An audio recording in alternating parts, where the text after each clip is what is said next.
And so I would like to kick off the day with our first session with a man that needs no introduction, Secretary John Kerry.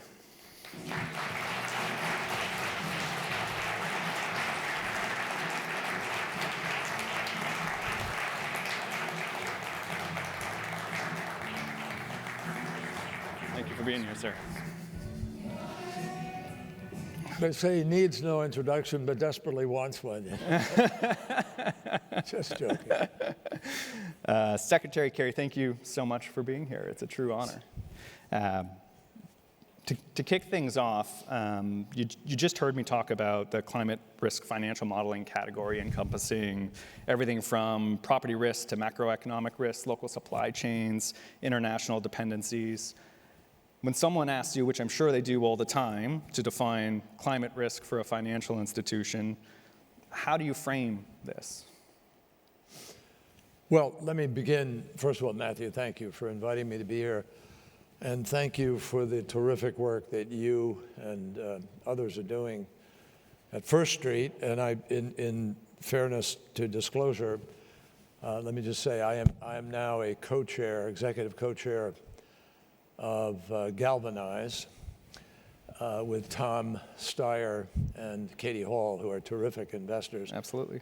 And we are investors in First Street, but we are also users of First Street. We rely on First Street. We have a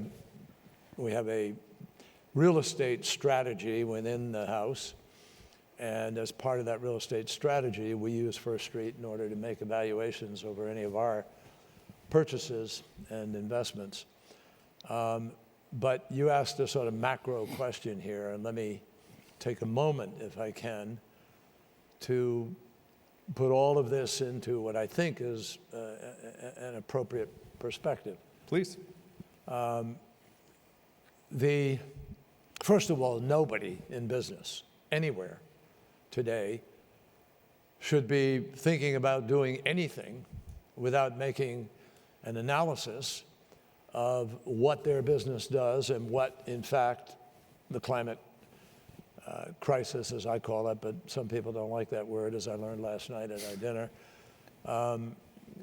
But the challenge of what we're seeing with the changes that are taking place in weather as a consequence of changes because of human-chosen activity.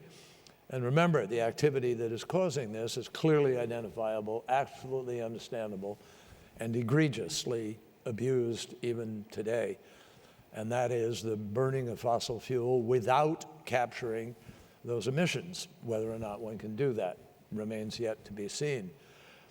But we are seeing, on a global scale, weather events, impacts on society, on communities, on living, on crops, on human beings, on health, up and down the scale, all around the world. There is nowhere that is spared. You have 48 sub-Saharan African states where the greatest impact is felt, both of heat and crop changes and so forth. You have this incredible reality that they are responsible for about 0.55% of all the emissions in the world. And 22, 23 countries, mostly, obviously, all the developed world and near qualified developed, i.e. China, India, and others, are equal to over 80% of all the emissions. And the emissions are the cause of these changes. Of that, there is zero doubt. It is science. Yeah. And that's something I want to emphasize to everybody here. Nothing that we, in a policy basis, have been engaged in promoting over these last years on a federal, international scope, nothing is political or ideological. Every choice we have made and are currently pushing people to make is based on science. Mostly physics, but some biology and chemistry thrown in. mathematics. And just as 2 and 2 is still 4, the fact is that the emissions that we are spewing into the atmosphere are breeding future catastrophe. And some of the catastrophe that we're living with today. You cited a moment ago these bombs, these weather bombs, the burst of moisture, of rain. 90% of the warming of the planet, and the warming of the planet takes place obviously because of the gases that rise and create this film around the atmospheric outer limits that contains the heat. Yep. Simple, very simple, proven for many, many years now. And that is, the result of that is that 90% of that warming of the planet goes into the ocean. And the result is we are seeing the most rapid and frightening levels of ocean warming that we ever imagined. 101 degrees Fahrenheit off of Key West last summer. I remember that. 101 degrees. Yep. That is literally hot tub level. And obviously the fish, the fauna, the life that exists under the ocean, which is responsible for 51% of the oxygen we breathe, comes from the ocean. So to the degree you begin to change the chemistry of the ocean, you are also threatening the possibility of life itself. And we've seen that with the dying off of coral reefs and spawning grounds and so forth. So, and there are now about 500 dead zones in the ocean, dead zones where nothing lives, mostly because of the spill-off of pollution, a runoff that goes out into the ocean, down the rivers and so forth. So I'm saying all of this to just try to set the stage that the science that we now understand with clarity because of several thousand scientists whose life mission it is to understand these changes and report on them, have told us as recently as in 2018, in their latest, in that report of 2018, where they focused in on why we have to keep the Earth's temperature increase at 1.5 degree limit, which we've now blown by, at least temporarily. And we are now currently heading towards about 2.5 or higher, despite all the meetings we've had internationally, despite all of the warnings, despite all of the realities of what is happening. So the science is telling us unequivocally that greater danger is coming at us. Absolutely. And particularly in the moisture that rises. Because the ocean is warmer, more moisture rises out of the ocean and goes up into the atmosphere and travels around the planet. And those increased levels of moisture are what are producing both the intensity of some of the storms that we see because of the volatility of the wind gradients, the heat, the cool, and therefore tornadoes, other things have greater capacity and intensity. But the rain that's falling, that's flooding out major areas. I mean, Abu Dhabi was flooded last year. Yeah. Staggering. I mean, you ask the folks there in 50, 60 years of their development, they've never seen anything like that. So these things are going to happen, folks. Worse and worse, bigger and bigger, more and more. And already we are spending incredible, you think somehow, oh, okay, it's okay, we'll get by, we'll just adapt, we'll build resilience. Well, the costs to business now of all that is happening on a global basis is not calculated into the costs of doing business. And so you can do that on several levels. The burning of coal still in various parts of the world is resulting in massive disease for people as a quality of air. We lose about 7 million people a year globally who die because of air quality, bad air quality. You see the intensity of what is happening with respect to wind and transformation. The fires are greater intensity also.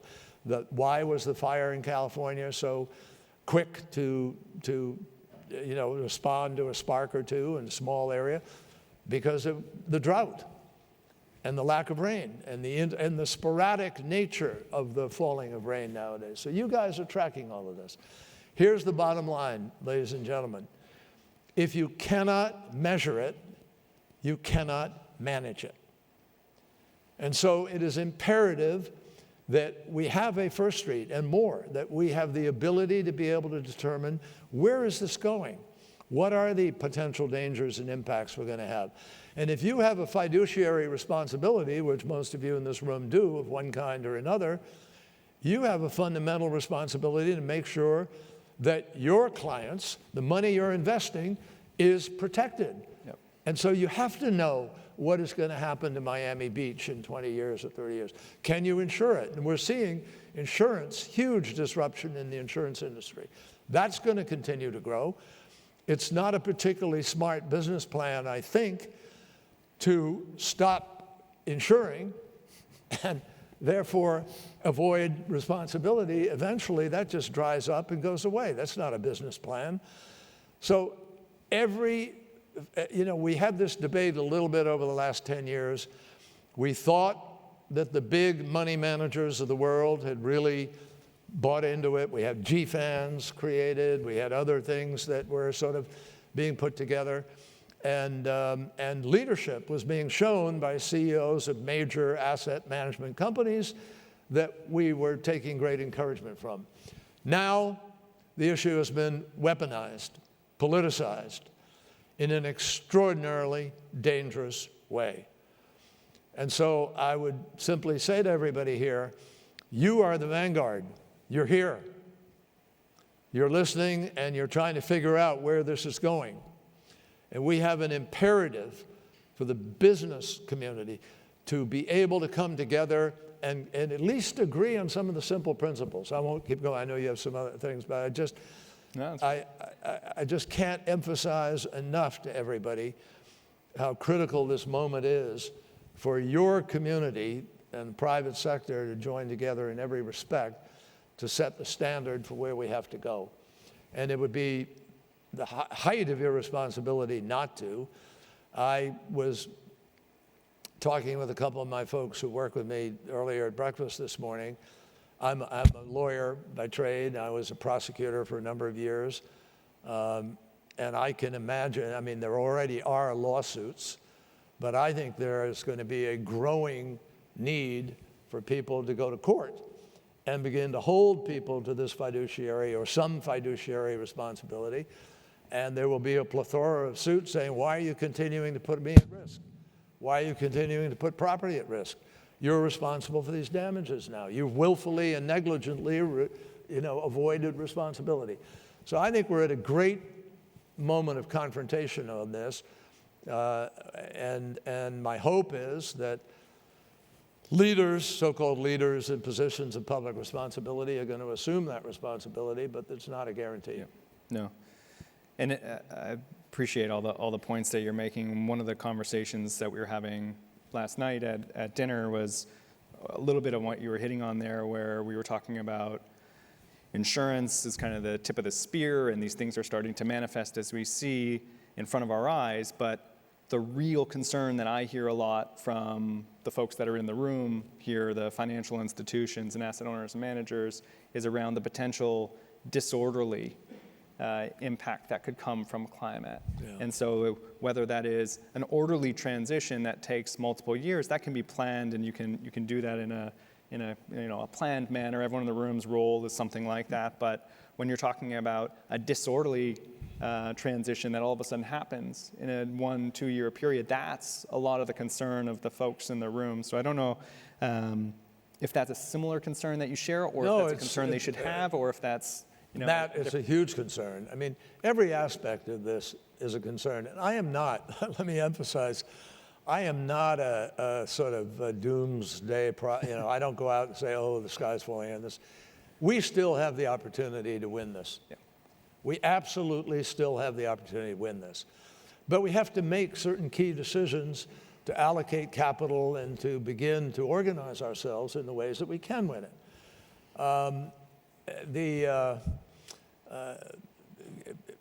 I think, first of all, people need to stop and take an assessment what is the reality of what the threats are, what's happening out there. There are a group of scientists beyond the IPCC who are really good. One of them that I recommend anybody who wants to question this is talk to Johan Rockström at the Potsdam Institute, who spends every day with his team evaluating these risks and where we are. And he has designated about 16 or so planetary risks that you have to measure as you think about policy and consequences. But 5 particularly stand out right now as potential tipping points.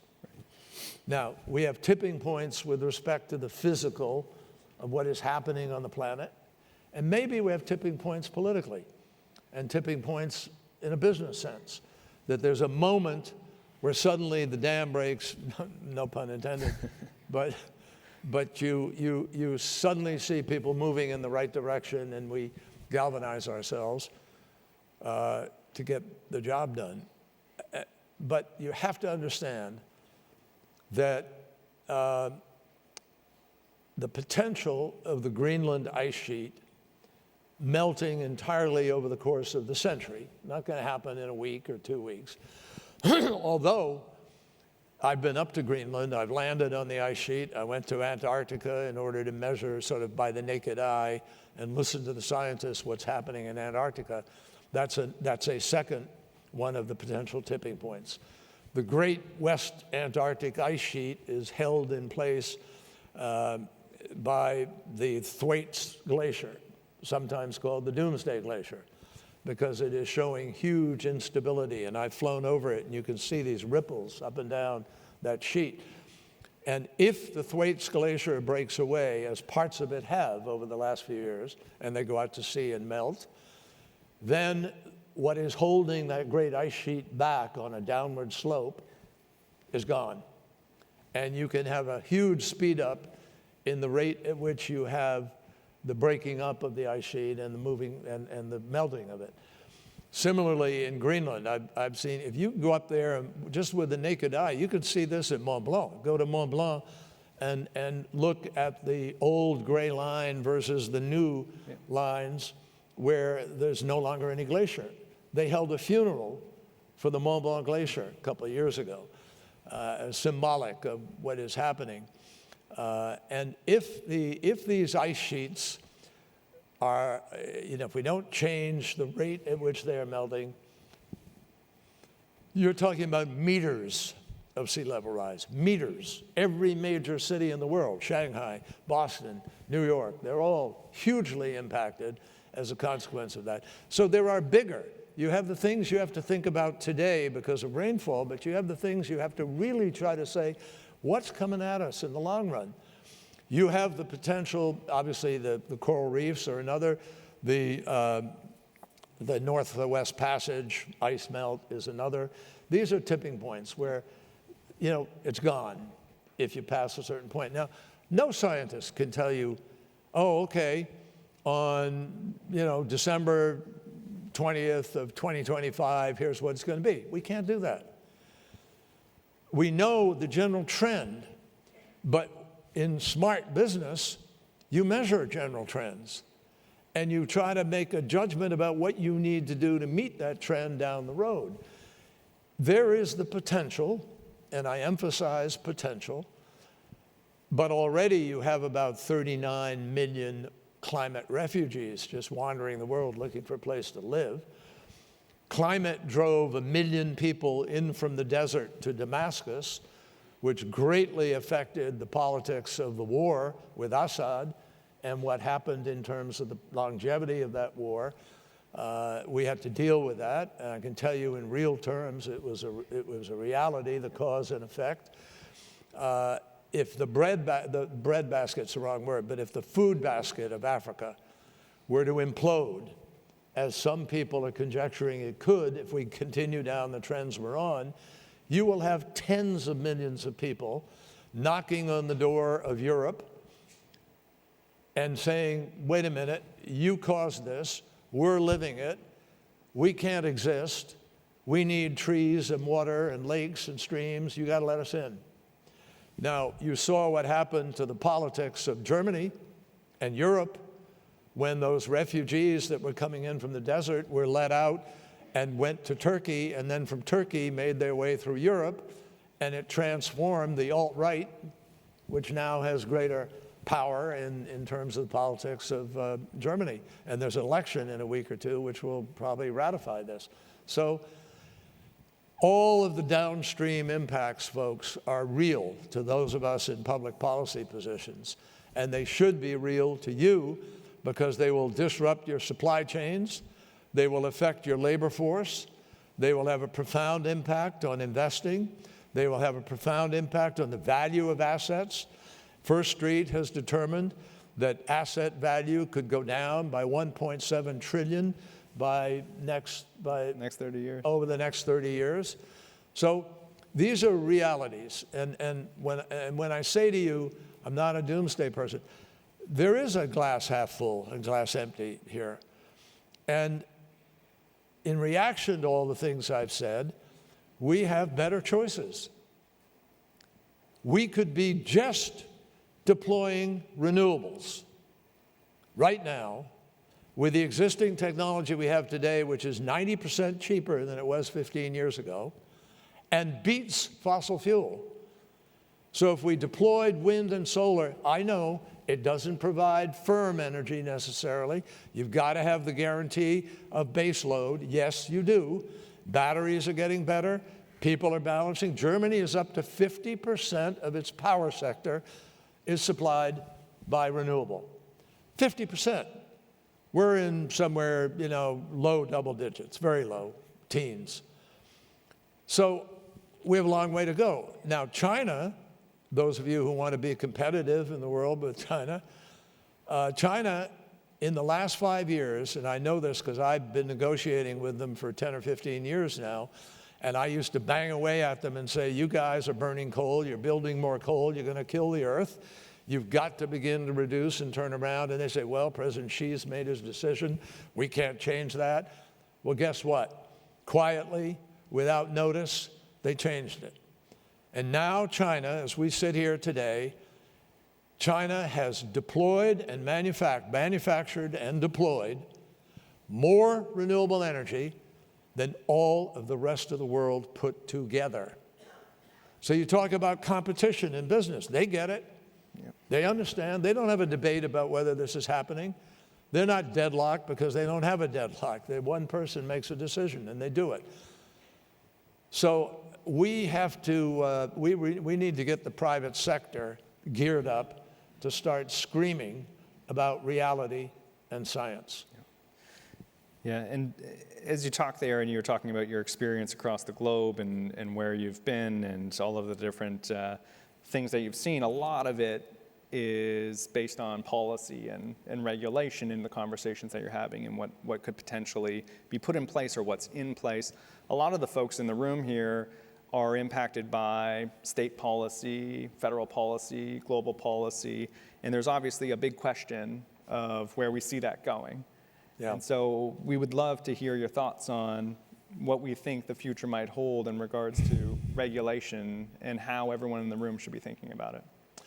Well, I'll try to be obviously as accurate as I can be under the circumstances. Everything is in flux, needless to say.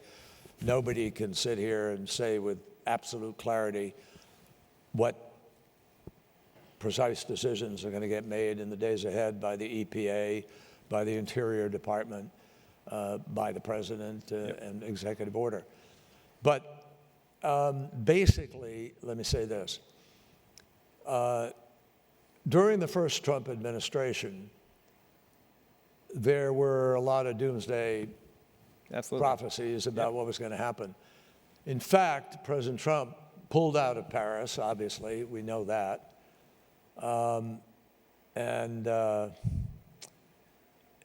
By the end of his term, notwithstanding him pulling out, the fact is that about 75% of all the new electricity in the United States that came online during his administration came from renewables in America. We had over 1,000 mayors join together in a movement called We're Still In. i.e. we're still in the Paris Agreement.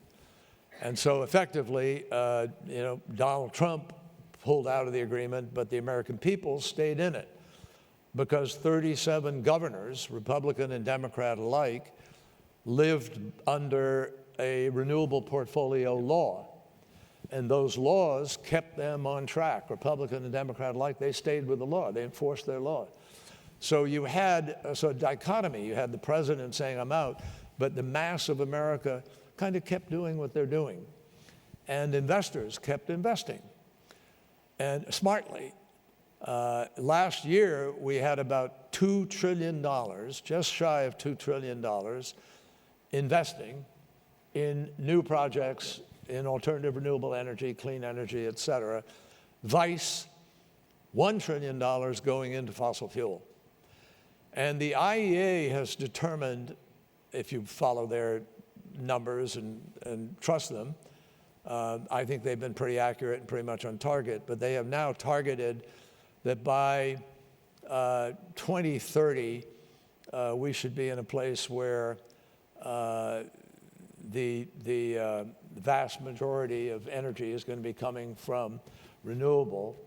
And they've taken particular note publicly of a terminal, as they have phrased it, terminal turning of the line of the curve, demand curve, downwards on oil and gas. So gas will be part of this transition, and gas will be an important part of the transition. But gas has a challenge when you get to 2030, where you have to continue down to hit net zero 2050. You're going to have to continue your downward reduction, and there is no certainty whatsoever that you can then capture gas CO2, which is obviously the same pollutant as the other CO2. So I would say that there's sort of it's a crapshoot right now. President Trump has put his full opposition online for everybody to see regarding offshore wind. But he hasn't done so for onshore wind. Right. Texas is the fastest growing state in America, population and economy. Texas has more wind today than the rest of the country put together. I mean, they're the largest deployer of onshore wind. I'm told that President Trump's antipathy to offshore wind comes from his opposition to wind turbines offshore in Scotland, St. Andrews, out near his golf course. So he doesn't want the turbines, so he's taken this full measure of vengeance against turbines generally. It's a shame because offshore wind is really coming into its own, and we're getting 20 megawatts of power or more out of one turbine, which is incredible when you think of the power you can provide to certain communities in certain parts of the world. But this fight will not, other countries will continue with their offshore. Britain has an enormous amount of offshore. Britain's goal is a 68% reduction by 2030 in their emissions, and they're doing a pretty damn good job of sort of heading in that direction. So I think the president's going to run into the same challenge he did before, right, which is the marketplace has made its decision. I had the privilege of working with a terrific crew of people. We put together something called the First Movers Coalition. We have over 100 of the biggest, best corporations in the world. Over 100 of them have come together in the First Movers Coalition, and that includes Microsoft and Google, Apple, Salesforce, United Airlines, Ford Motor Company, General Motors, a whole bunch of different really big entities. They have agreed to send a market signal, a demand signal, to the manufacture of, for instance, clean cement, green cement, right, or green steel. So Ford Motor Company, General Motors, Volvo, Mercedes have said 10% of the steel we buy is going to be green steel. Right now, they're doing it. The aviation folks, FedEx, others have said 5% of the fuel we use for our operations is going to be SAF, sustainable aviation fuel. and you can run down all of the hard-to-abate industries, and people are making steps to try to move in a different direction. That marketplace is not going to suddenly shut its doors because we have a new president. Yep. And I guarantee you that Europe and other places, they're looking there and say, wow, United States wants to get out of the business? Great, we're in it, all in. And they will continue. And so we're, in a sense, ceding power to China and others. This is not a step that's going to aggrandize the United States or strengthen us in international parlays. We're not going to be at the table. When they get together to discuss the next round of whatever policy, we're not at the table. It's a tragedy. It's just beyond, reasonableness. But so the bottom line is, I think, Matt, the market has made its decision. Ford, General Motors have retooled their plants. Yep. Bloomberg will tell you that we're going to be 50% EV vehicles on a global basis by 2030. 2030. Incredible. Yep. And the people who have retooled those plants and put billions of dollars and their CEO-ship on the line to do that are not suddenly going to say, oh, okay, new president, let's go back and make internal combustion engine cars. Not going to happen, folks. So it's important that people see where your strength is here right now. You have the strength. You've got the ability to help decide where trillions of dollars are going to go. And in order to effect this transition, we need to go from 2 trillion to somewhere around 4.5, 5, 6 trillion a year as investment in order to effect this transition. But here, and this is where Galvanize, this is where we are excited and really engaged. We're convinced that the other side of this transition is a much more stable, less volatile market. It's a place where incredible new discoveries are going to create cleaner air, greener pastures, green steel, stronger steel, will be more effective in the marketplace. The faster we can make this transition, the better it will be for the American economy and for the planet. And the more competitive we will be. So health is now being recognized as a major link in the chain of cause and effect with respect to climate. As the climate gets warmer, diseases proliferate. And here we are, we've made it more difficult for ourselves to deal with Ebola. We're maybe seeing the end of the PEPFAR program, which we all started in the Senate back in the 1990s, and we've saved millions of lives. That may now disappear. So we're in a really critical moment, and I can't emphasize enough to all of you, you've all got to be public citizens. You've all got to be prepared to step up and take the heat. These are facts. What is happening now is a matter of science. That it will get worse is not a John Kerry or Joe Biden bromide. It is a scientific fact. And every prediction that has been made, first time I got really deeply involved in this was in the 1980s.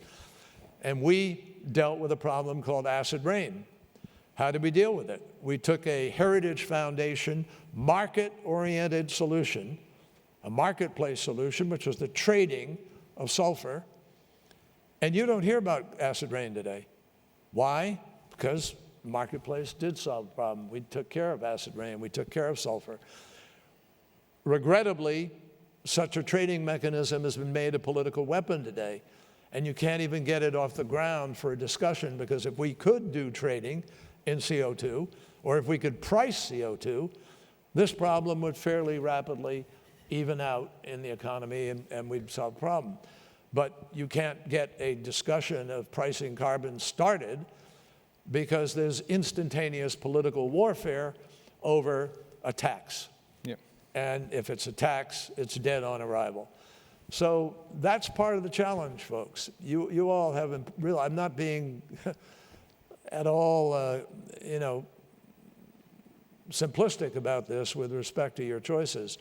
You really have an ability to stir the discussion in the halls and corridors of your C-suites and beyond, and hopefully that can begin to happen more. Absolutely. Well, Secretary Kerry, thank you so much for joining us here and sharing your thoughts. Everyone in the crowd is an investor or a regulator or a banker, and so their role is to manage risk. And I think you highlighted the risk in a great way to start the session off today. And Can I mention absolutely just one tiny thing quickly? This is a reach for some, I don't know, but I want to just lay it on the table. Humanity confronted this kind of sort of question about where does a particular global challenge fit in the scheme of life. And some of you may have read in your history of the great earthquake and fire of Lisbon in 1755. It was an age where, things were thought of very different. It was the beginning of the Age of Enlightenment, and that's the reason why I raised this. There was a huge earthquake out in the Atlantic on All Souls Day, All Saints Day, and Portugal was a particularly religious country, very Catholic, and 40 to 50,000 people were killed. When the earthquake hit, about 6 minutes of earthquake, literally 5-foot, 10-foot fissures in the city showed up. People rushed to the docks in order to get out from the spaces of the buildings falling, et cetera. And they were standing around that. Literally, the ocean began to recede for about 20 minutes, 30 minutes. Right. It receded. And 40 minutes after the earthquake, a 70-foot wave engulfed the city of Lisbon. And it set off fires. There was a firestorm in conjunction with it. And the reason I mention this to all of you, it seems a little incongruous probably, but it's not really. There was a huge debate that then took place in all of Europe, beginning of the Age of Enlightenment. And the question was this science? What caused this? Seismology was only just evolving. In fact, it advanced seismology very significantly. But this massive wave came in up the Tagus River, 50,000 people dead, city destroyed. Every church in the city was destroyed. Wow. And so the question was, wow, was this the vengeance of God who was pissed off that everybody was not virtuous enough? Or was this, in fact, something else that you can explain differently? And no less personages than Immanuel Kant and Jean-Jacques Rousseau and Voltaire all became involved in this debate. And basically, it was the moment where the Age of Enlightenment moved into saying, we accept science. We understand the science. And it began to change the way everything in society was done and was viewed. We're in a strange know-nothing age, where people want to just put their, somehow, they're unwilling to press forward on the facts and just avoid things altogether. So I urge everybody here as strongly as possible to help us win a new age of reason here that gets us out of the gutter of current American politics, where we are the world's leader in most things, but not obviously in governance and in responding to the future. Yeah. And hopefully First Street and this discussion can help contribute to a new expression of simple principles we ought to be able to adopt and put into fiduciary decision-making in a way that works to the benefit of everybody. Couldn't agree more. Sorry to go off on a tangent. No, I absolutely loved it. Yeah. Well, thank you so much, sir. Thanks, man. Appreciate it. Yeah, thanks.